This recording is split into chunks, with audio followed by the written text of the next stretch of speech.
yesterday on Friday, we received a new event in the game, Morgran's Hunt. I described it in my first impressions video as a mixture, an amalgamation almost of like a what we get in Singularity Chaos, just this round-based structure continually getting this, and and an expansion of the normal Morgran's Prey activity, but then also with like a little bit of twist of like Dares of Eternity in there with the scoring per round and bonus things you can do in the midst of it. Asterix, what's your initial thoughts on the Morgran's Hunt activity and what it means for NetEase to drop in activities to get people to log back into the game? It's really more of like a filler event, which are very common in gotchas. While they're waiting for like new content to drop. Uh, the event itself, I actually quite enjoy. It's like obviously a harder mode version of Morgan's Prey. Uh, I don't care too much for the leaderboard, but the rewards are good. Mm-hmm. It is worth just at least logging in and doing it. I guess I just wanted to say, like, I also really enjoy it. The beauty of this type of event versus an event like Eclipse is guaranteed rewards, and like we had mentioned in the minimal resources and important to your account, they give you, I believe it's 4 incandescent clusters for your Mm-hmm. account, and it's guaranteed. So there's not like a minimum score requirement per se. It's just it is very achievable for everyone to get an absolute critical advancement for your account. This is not tied behind leaderboards. It's not tied behind like a specific score threshold. It's literally just play the event and get these amazing, limited rewards. So as Asterix said, I think the leaderboard, not a lot of incentive to do it, but I think that's a good thing for this type of event where they say, here, you could have a limited time fancy chat box. Yeah. I think this is, my opinion, like a home run for the game in general. Yeah, I mean, completely free, right? Like no paid access, nothing of that sort. And like you mentioned, I mean, what is it? Top 30% get a fancy chat box. And did you say that's limited even? Like, does it go away at a certain point or? Yeah, it only lasts for 14 14 days. days. See, Yep. that is one thing I kind of have some issues with that people are Mm. unlocking limited time, things instead of allowing those to exist as a moment in time because it almost seems like a removal. I don't know if they're trying to take the approach of like removing FOMO, where you're not going to be in a situation where you look at something and someone is using something way down the line. You're like, how do I get that? And it's like, well, you can't because you didn't play at this time. But I don't know. I don't know. I'd be interested to see what data they had to in making that call, if that makes sense, like making that decision.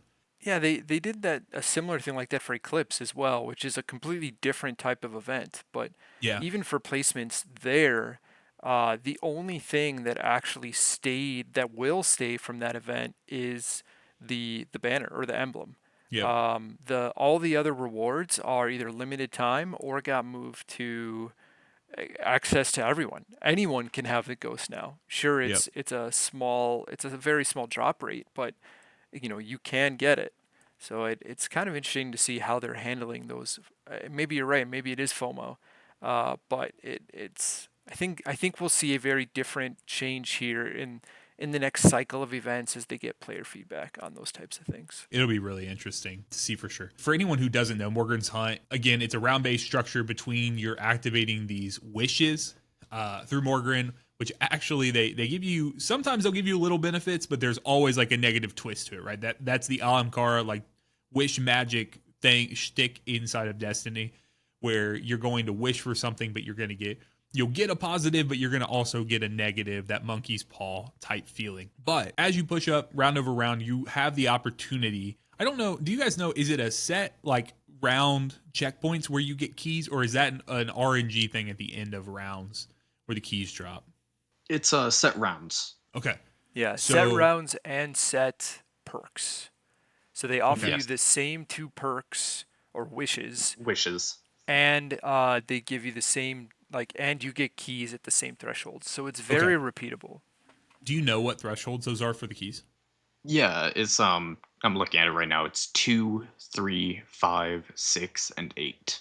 So as you progress through those ranks, those ranks that Asterisk just said, or those levels, right? Like you're hitting these different stages, you will get these keys that then at the end of the encounter, or at the end of the event, you're going to be teleported, transported into a room full of chests all over the place. Very reminiscent of Last Wish, which I appreciated, and they are all over the place. And you go through and you're opening these chests. Now, the only thing about these chests is they're on a knockout system. And so you use these keys and they will provide you certain materials as you're going. That's what Orion was mentioning earlier, where you're guaranteed to get these 4 incandescent clusters, but they're not guaranteed from your first pull. So you need to pull, you get 15 keys total over the event. And so, or, you can do that. And then there are basic rewards. I'm not actually sure. I'm not beyond the 15 keys yet. I've not collected all. I think I've gotten like 8 or 9 in like 2 runs. That's all it took. So we were very unoptimized. We were off mic. We were just running through. Guys, if you haven't engaged with it, you should definitely get in there, because these materials, they're rare materials. And as Orion pointed out, they are guaranteed. As long as you put in enough time, and I would say probably 3-4 runs. 3 very optimized runs, or 3 barely optimized runs, you'll probably have it for sure.